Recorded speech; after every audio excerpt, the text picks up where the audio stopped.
Hey everybody, Chevy here with Extreme Whitetails, April the 9th.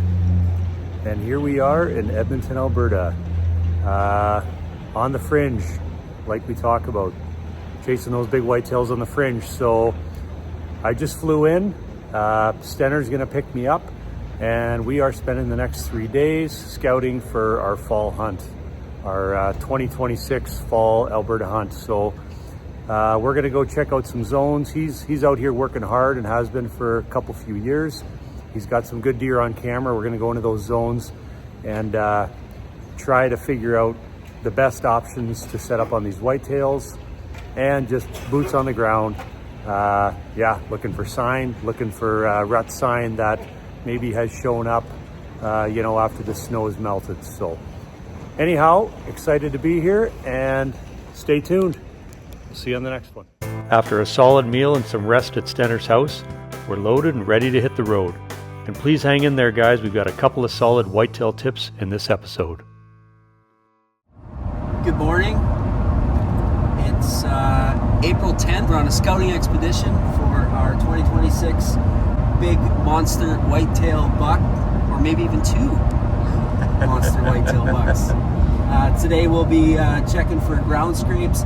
In the fall, in the spring, oftentimes I find that it mimics the fall, and it's a good time to get out and see the activity that was conducted during the fall.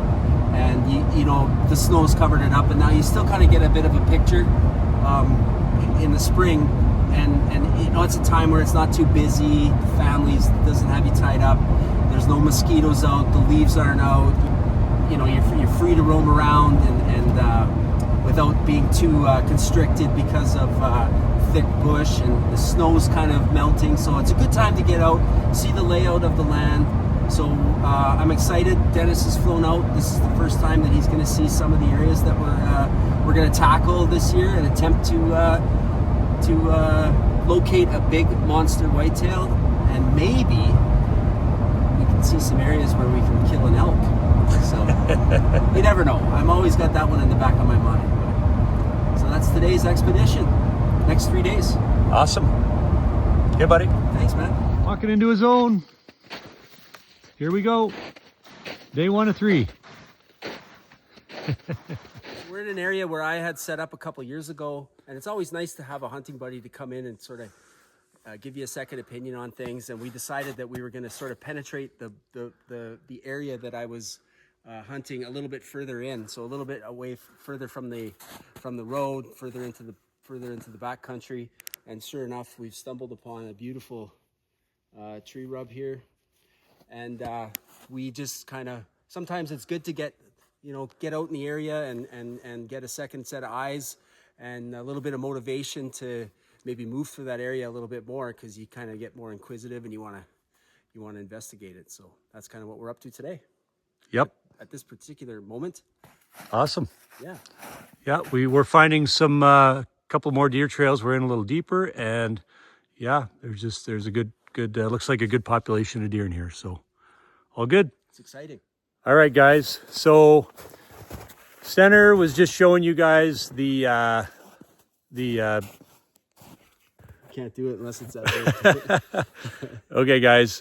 So Stener was just showing you the pretty nice rub we found on a tree. We're back here scouting a zone that he's hunted in the past. We kind of did a bit of a big loop here, a bit further back than he has been before. Yep. And anyway, I'm going to show you a junction here. We're going to put out a camera in a lockbox. We've spoke about game changers in the past. Over the past couple of years, you've heard me talk about the bears and the problems. So lockbox is game changer. In this particular area, I got burned, and I was always fighting them on the bear boxes because they're an expense, and it's just another added thing you got to worry about. But I got burned so many times with the bears, I've tapped out, and I've decided that yes, okay, I'm gonna put some bear boxes. I win. Yeah, you won. I won. You won. So $600 later, we got some bear boxes, and we're gonna deploy them. Okay, so I will show you. This junction here. Check it out. You can see where there's a trail coming from there and a trail coming from there, coming into a junction here. And you can see the terrain here It's fairly open. Something else that we're seeing a lot of in here are rubs. Good deer sign, lots of rubs. So pretty pumped about this location. So yeah, back to the game changer. I was harping on Jason because I've been so frustrated over the last couple of years with all the bears that have been tampering with my cameras. So we are going to show the install on a lockbox. Trust me, they are so worth it because you've got peace of mind when you're getting ready for the fall and your camera's out there, you know, on a trail doing whatever, and you got nothing to worry about. It's in a bear box. It's in a lockbox. And whether you decide to put a lock on it or not, that's your call.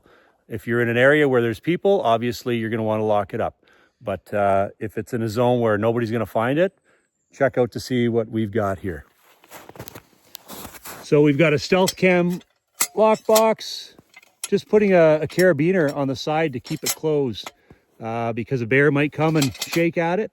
And we've got a muddy camera here, and we've got the cordless drill, and then we're going to finish it off with some scent shield just to kind of eliminate our human odor.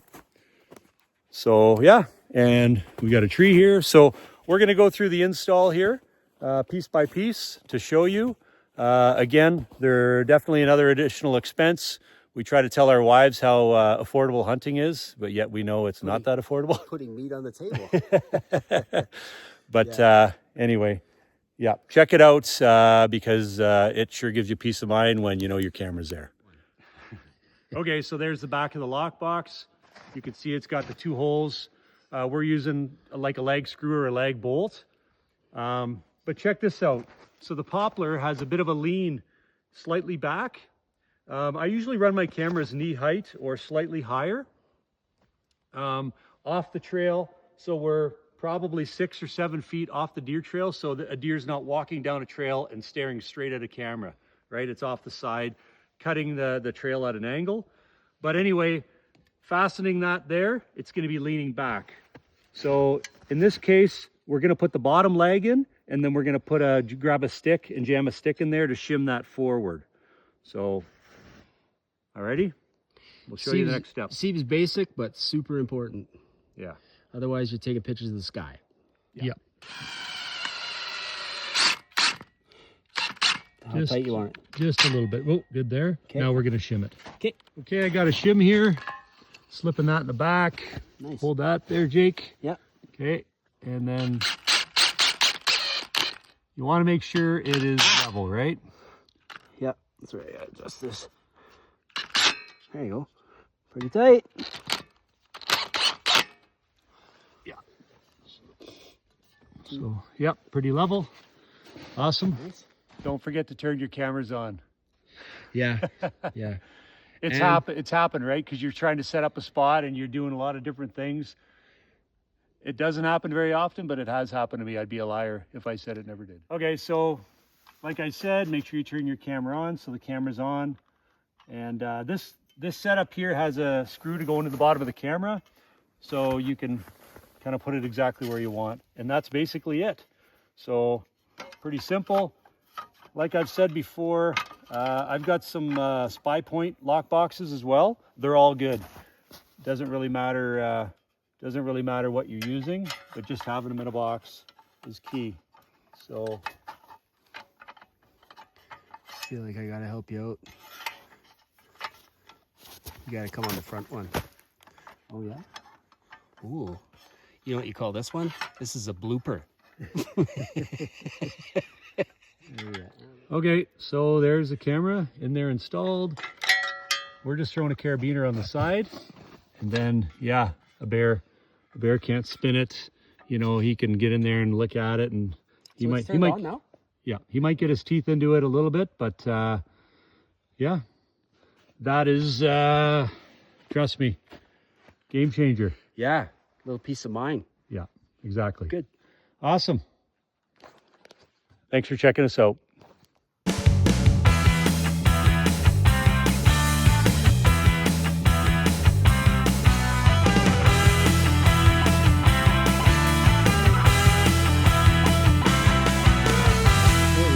Still quite a bit of snow in the bush for April the 10th.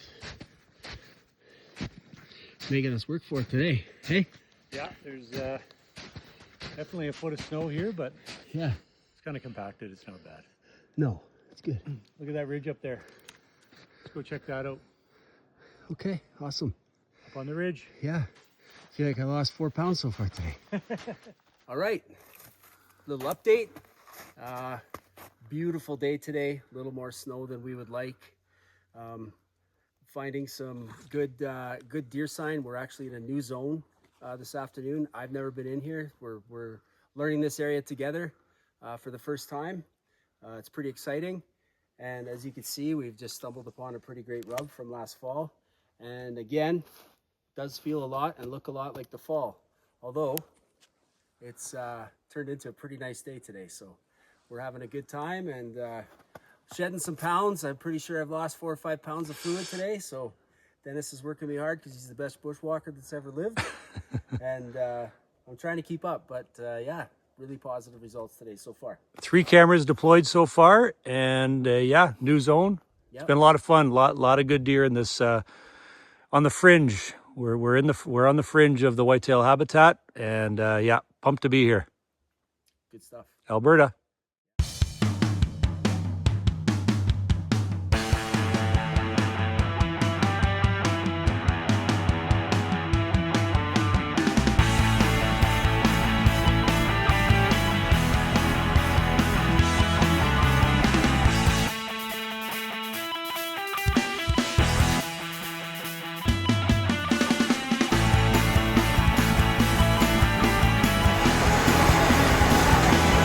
Okay. Yeah. Cheers. we put on probably 10K bush K today. Yeah, like a foot of snow in the bush, but yeah, 10 bush K, foot of snow, but an awesome day. 21,000 steps. Yeah, he kept track of the steps, 21,000. We're out. It's like 8 o'clock at night. We just got out of the bush. We're out for a steak, and yeah, need some protein before tomorrow. All right. April the 11th, day number 2 for the Alberta Monster Buck Challenge. Basically, we're out here, like we said yesterday, trying to find, you know, we're casting cameras on deer trails and scouting for next fall. Nice rub. Another one. Yep. Nice rub, good sign. We just deployed another camera on a nice junction in this zone. And have a look at the bush in here. A lot of mature poplar and big pines. Really good visibility. And a lot of deer sign. Good zone. So far, very successful, very positive, and pretty pumped to come back here in the fall. See you in the next one. Scouting in the springtime's hard to beat. Ideally, it would be better if the snow was gone, but it's not bad. 10 inches in this zone and a bit of a crust, but still, you know, check this out. Another real nice rub. Good morning. Out here in the west, it's a little different than back home in the east where we have bears to contend with. We have bears back in Ontario, of course, and in Manitoba being black bears, but one thing we have to sort of be aware of, especially where we're hunting in the foothills of the mountains, sometimes we have bear spray, or we have grizzly bears in the area. So Dennis and I have just come across a grizzly bear track. So little suggestion, if you're out in these kind of areas, make sure you bring your bear spray or some sort of a deterrent. I've read, I don't know if this is accurate or not, but I've read that you're 40 times more likely to fend off a bear with bear spray than you are with a gun. We can debate that all day long. We have guns and bear spray, so, but one thing for sure, if I ever come across one, I want to make sure that I've got something to protect me. So yeah, that's yeah. And here's a bear track here. You can actually see the claw marks in the track right there. So they had fresh snow out here a little less than a week ago. There's a little bit of snow in that track. Things have been melting here as well, but you know, you could see bear walked right up, kind of following a deer trail. yeah. Anyway, Yep. little tip of the hunt. Tip of the morning, tip of the hunt. All right, Good right stuff. on. See you in the next one. All right, so again, day number 2, we're out here and we're scouting and we're finding a ton of deer sign. April, the important thing about April is south-facing hillsides having some grass showing. Still a decent amount of snow in the bush here, but if you look around, there's grass showing, so these deer are in here eating grass. But this is also massive for healthy whitetail population, lichen in these trees. This zone here, I don't know if I've ever seen anything this good before for just having all this lichen, all this feed for the whitetails. It's their #1 source of prime food for surviving the winters. And I mean, as the snow builds, the deer are also being elevated and able to get at more of this stuff. And there is so much of it in here that we've got tracks everywhere. And yeah, just looks like a super solid deer herd in this zone. And again, yeah, #1 food source ever for whitetails is for surviving these winters is lichen. And I think these deer in this area are in really good shape. So just food for thought wherever you guys hunt, depending on where you are. If you know of an area where, you know, a lot of these, sometimes the lichen happens when the spruce, you end up with that spruce budworm and they start to die. I don't know the science behind it. A lot of these trees are alive and seem to be doing well, but they are loaded with lichen. Some trees that are dead are also loaded. So anyhow, just another tip for, you know, when you're looking for an area to hunt and, you know, trying to target a decent deer herd. If you can find this stuff, you should be in good shape. Okay, so just a tip here. Some of the scouting that we're doing out here, we're walking into areas that we've never been before. And some of the zones don't have a lot of deer sign. Mind you, it's, again, almost mid-April, so they're not moving a whole lot. We're finding a lot of sign where there's a lot of good feed. But looking at satellite images and topographical maps, we're targeting swamps, steep ridges, different things like that. So we're right now beelining it to the edge of a swamp, thinking that along that swamp, the deer are going to use the edge of that swamp like a railing.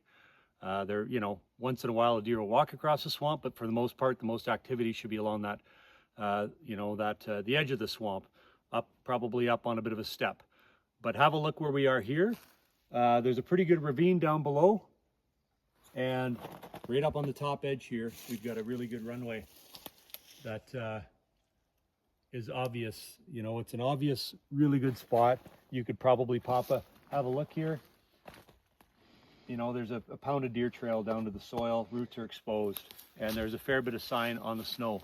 So if you're looking for spots and you've got kind of vast bush, try to, you know, look at your satellite images and look for those swamps, again, ridges, all that kind of stuff.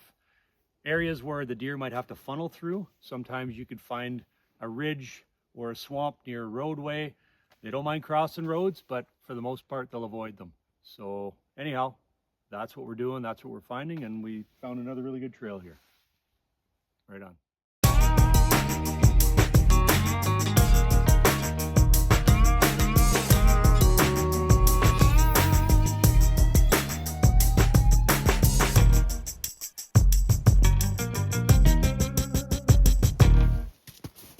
Another one for you, Jake. Jason's son Jacob suffers from a brain injury. He loves seeing videos of roughies and any nature at all. Hey? We saw a decent amount of birds today. Yeah. Hey? Awesome. Yeah, great day. Birds are for Jake. Yep. Little Jakey. Yeah, we sent him his videos, his bird videos. Nearing the end of day 2. We're getting there. Good work, Jake.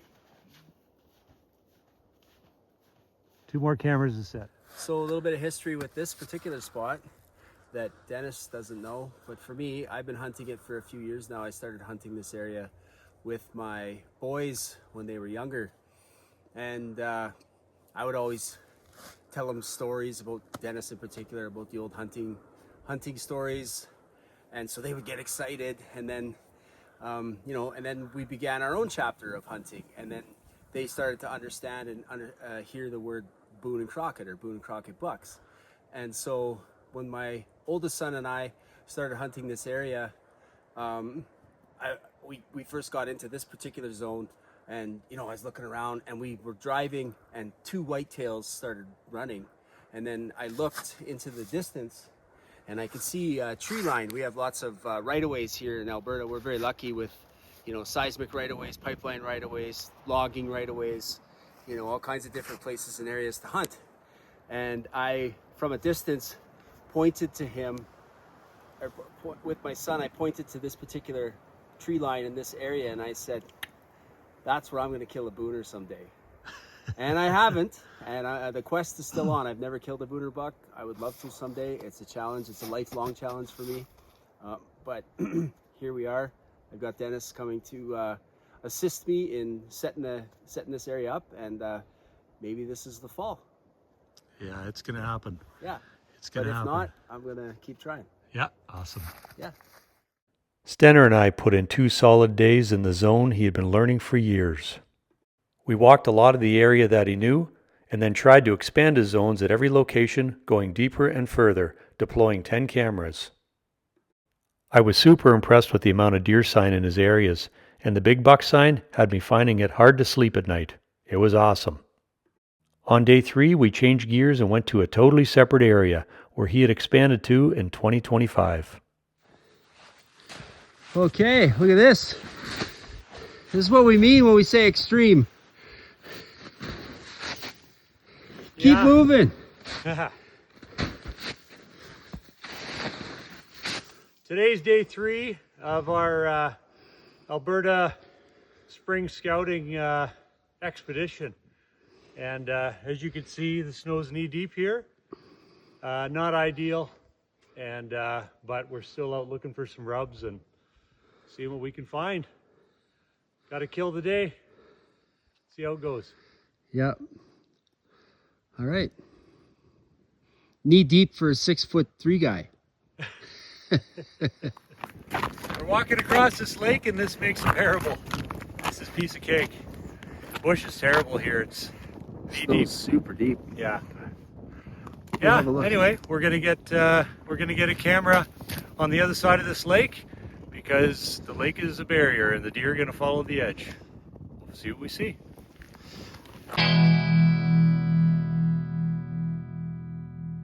Good morning. So yeah, that's a wrap on our spring camera deployment scouting expedition here in Alberta. Just taking Dennis back to the airport, discussing how excited we are with what we found and how we're going to tackle everything that we went after, and everything that we saw out there. So we're excited to see what shows up on our cameras. And I gotta admit, I feel a lot better deploying the cameras this spring with those bear boxes, just knowing that they're protected, the cameras are protected, and that it's not going to be go out and 5 out of 10 cameras have been whacked by bears. That's one of the main things that I'm excited about here. So just getting an inventory of what we have on camera and then making a plan on how we're going to attack that in the fall is an exciting thought. So we the first 2 days were awesome. Yesterday we got into a zone where it was a little bit too much snow, and we did end up deploying 1 camera, but it was a real grind. The snow was up to our knees and even up to our hips in some spots where it was drifted, so that was a bit of a grind for sure. So all in all, really fun time, really pleased with the results, and excited for what the fall is going to bring. See you on the next one. Awesome. Yeah. See you on the next one. Here's a sneak peek at some Alberta giants Stenner got on camera in 2025. And lastly, my advice is this. If you own trail cameras, why leave them in your basement from late fall until the next fall? Put them out there because it only takes 1 picture to find your next target buck. Get them out there.